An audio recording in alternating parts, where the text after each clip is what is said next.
Vous les pèlerins inconnus, venus pour certains de très loin, pour la fête de la dédicace, vous écoutez sa voix qui résonne dans le froid du temple. Et ces mots vous paraissent bien mystérieux. Vous voilà soudain troublé.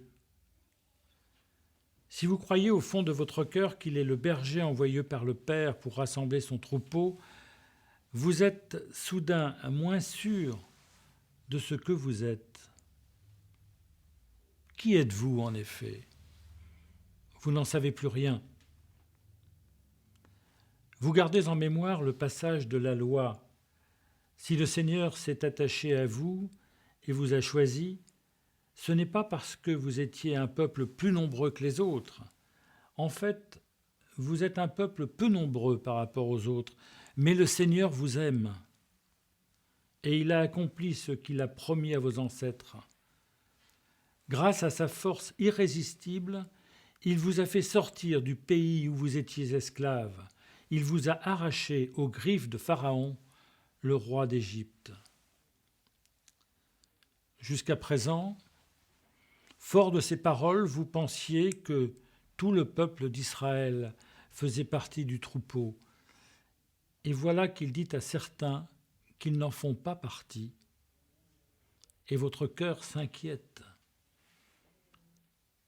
La force de votre certitude s'efface d'un coup.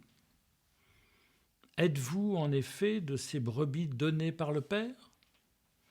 Êtes-vous de celles qu'il connaît et que nul ne pourra arracher de sa main ?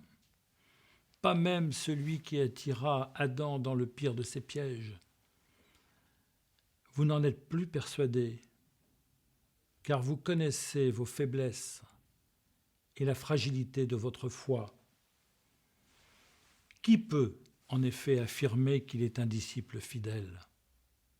Pas même toi, Pierre, qui prétendras dans quelque temps que tu ne le trahiras jamais et que tu le suivras jusqu'à la mort. Et on sait ce qu'il adviendra de tes promesses, quand la peur surpassera la fidélité.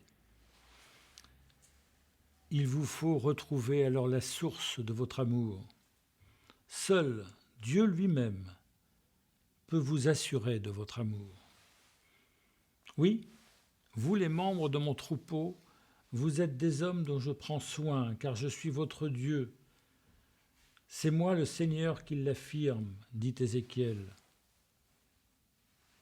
Voici ce que déclare le Seigneur. Arrêtez-vous un instant sur la route où vous marchez. Regardez et informez-vous des expériences du passé. Cherchez le bon chemin, suivez-le et vous vivrez tranquille.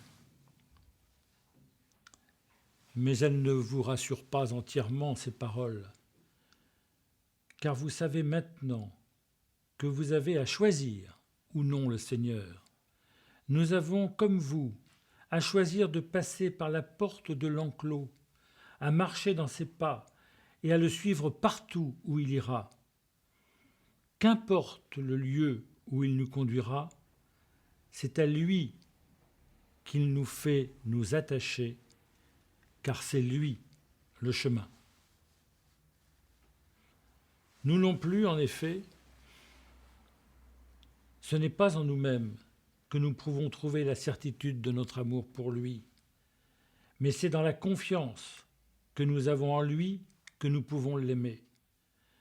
Nous ne serons jamais sûrs de notre amour que quand nous serons attachés à la source de l'amour. C'est Dieu lui-même, en effet, qui nous permet de l'aimer.